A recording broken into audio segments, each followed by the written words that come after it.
안녕하세요. 이슈타파 최봉기입니다. 중국은 현재 미국과 세계 패권을 놓고 치열하게 다투고 있습니다. 중국은 비정상적인 방법으로 미국을 무너뜨리고 세계를 중국 공산당 지배하에 두기 위해 끊임없이 건보수수를 총동원하고 있습니다. 과연 중국은 어떤 계책들을 준비하고 있을까요? 오늘은 평론가 구평의 중국 공산당의 미국을 겨냥한 10대 엄중한 수책 중에서 그 첫 번째인 중국 공산당 위조 달러로 미국 금융시장을 흔든다를 살펴보도록 하겠습니다. 지난 5월 28일자 뉴욕타임스 보도에 따르면 바이든 미 대통령이 버지니아 군사기지를 시찰하면서 미군들에게 한 연설 내용은 많은 사람들을 큰 충격에 빠뜨렸습니다. 바이든은 미국은 민주국가와 전제국가의 싸움 한복판에 있다. 과거에 시진핑이 나에게 2030년이나 2035년 이전에 미국을 소유하게 될 것이라고 말한 적이 있다라고 했습니다. 일부 독자들은 바이든 대통령의 말이 과장됐다고 생각할지 모르겠지만 시진핑이 인류운명 공동체 구축을 제안했을 때 이미 중국 공산당은 사실상 세계 패권을 선언한 셈입니다. 그 전에 중국 공산당이 세계를 제패하려면 일단 미국을 먼저 무너뜨려야 하겠죠. 제2차 세계대전 이후 미국이 세계를 리드할 수 있었던 것은 5대 마법의 무기가 있었기 때문입니다. 강력한 군대, 전 세계 공용화폐인 달러, 제조와 서비스비 주축이 된 다국적 기업, 화학기술, 그리고 교육과 문화, 이 5가지가 마법의 무기인 셈입니다. 중국 공산당이 미국을 무너뜨리기 위해 먼저 이 5가지 분야에 손을 대야 할 것입니다. 여기서 글로벌 결제 시스템인 달러는 미군과 다국적 기업, 과학기술과 교육을 지탱하는 핵심이라고 할 수 있습니다. 따라서 미국을 무너뜨리기 위해서는 먼저 달러의 신용을 무너뜨리고 달러의 글로벌 지위를 빼앗아야 할 것입니다.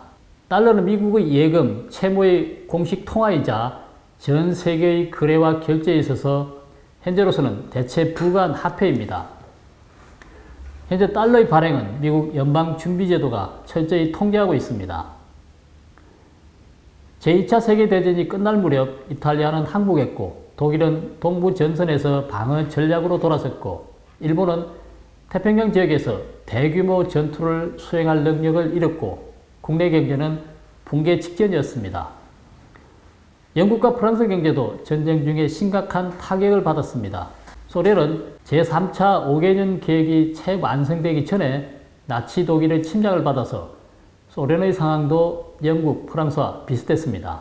반면 1945년 미국 GDP는 전체 자본주의 국가 GDP의 60%를 차지했고 미국의 금 보유량은 1938년 145억 1000만 달러에서 1945년 200억 8천만 달러로 증가해 자유세계 금 보유량의 4분의 3인 59%를 차지하게 됩니다. 이를 포함한 여러가지 요인들로 인해 미국은 자유주의 세계의 맹주 자리에 올랐습니다. 이렇게 되자 자연스럽게 2차 세계대전 이후 미국 달러를 중심으로 하는 국제통화 시스템이 구축되었죠. 물론 달러 위기가 없었던 것은 아닙니다. 달러 위기는 60년대, 70년대 모두 11차례나 있었습니다. 미국 정부는 달러를 살리기 위해 수많은 응급조치를 취했지만 별 효과를 거두지 못했죠. 그래서 미국 경제는 한동안 침체됐고 자본은 외부로 대량 유출됐고 달러는 전 세계에 범람하게 되었습니다. 금 보유량이 고갈 위기에 처하자 미국은 결국 달러 금본위제를 포기할 수밖에 없었고 달러는 금과 같은 가치를 가졌던 그동안의 특수주의를 잃게 되었습니다. 화폐는 한 나라의 신용을 대표합니다. 한 나라의 화폐가 신용을 잃는다면 그 나라는 어쩌면 망할지도 모릅니다. 베네수엘라가 그 대표적인 좋은 예일 것입니다. 만약 위조 달러가 미국 본토와 전 세계 각국에 넘쳐난다면 15년 내 빼지 미국을 소유하겠다는 시진핑의 말은 어쩌면 현실이 될지도 모르겠습니다. 지난 5월 18일 미국 관세국경보호청인 CBP는 5월 15일부터 17일 사이 4월 동안 위조지폐 68만 5천 달러가 들어있는 소포 24개를 적발했다고 밝혔습니다. 위조지폐가 담긴 소포는 모두 중국에서 발송됐으며 일리노이주, 인디애나주 등 미국 각지로 배송될 예정이었습니다. 위조 달러의 액면가는 5달러, 10달러, 20달러, 50달러, 100달러까지 다양했습니다. 구글에서 중국 위조 달러를 검색하면 1000만 건 이상의 검색 결과가 나온다고 합니다. 2020년부터 미국 세관이 위조 달러를 적발했다는 보도가 계속되고 있는데 위조 달러는 전부 중국에서 온 것이라고 합니다.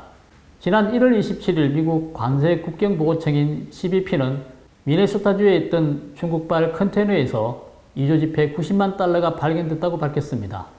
그리고 지난 4월 6일 시카고 CBP도 위조 달러 사건을 100건 넘게 적발했는데 대부분 중국에서 온 것이었고 금액은 164만 달러가 넘는다고 했습니다.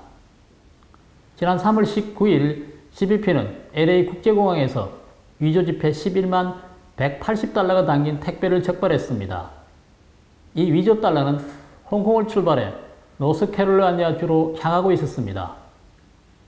이같이 다른 나라를 경유해서 미국으로 들어오는 사례도 있었죠. 지난해 6월 9일에도 100달러짜리 중국발 위조 달러 35만 1000달러가 발견된 적이 있었습니다.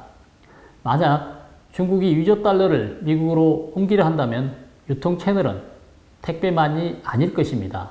위조 달러의 다양한 유통 채널 중에서 적발된 것은 아마도 소수에 불과할 것으로 보입니다. 그렇다면 적발되지 않은 위조 달러는 과연 얼마나 될까요? 2020년 3월 31일 유튜브 채널 마라공간의 진행자는 지폐 인쇄 공장에서 일하는 친구의 말을 인용해서 중국 공산당은 외환보유위기라는 급한 불을 끄기 위해 대규모 위조 달러 인쇄를 준비하고 있다고 밝혔습니다. 그는 일단 위조 달러가 인민은행을 거쳐 글로벌 시장으로 흘러 들어간다면 전 세계에 큰 혼란이 일어날 것이라고 밝혔습니다.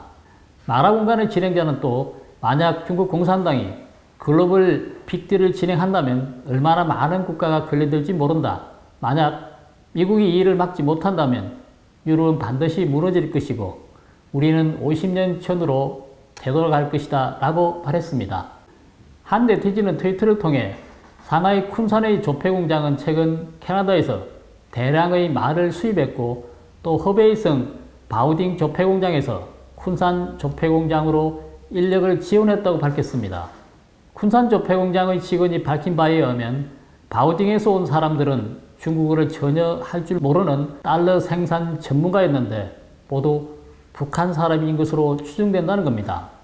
쿤산 공장 직원은 중국 공산당이 위조 달러를 대량으로 찍어낼 것이라고 주장했습니다.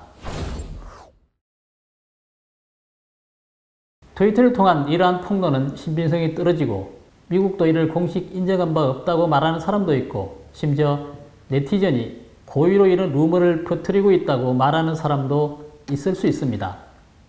하지만 위조 달러 실태를 미국이 쉽게 밝혀낸다면 그것이 어떻게 중국 공산당의 엄흉한 술책이라고 말할 수가 있겠습니까?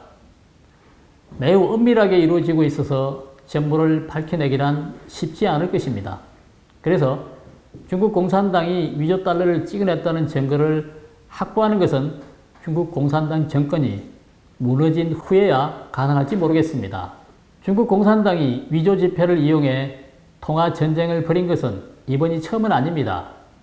1946년 소련의 도움으로 대량의 지폐 인쇄기와 지폐 용지가 소련 공산당이 점령하고 있던 중국 동북 숭화강 이북 지역으로 운송되었습니다.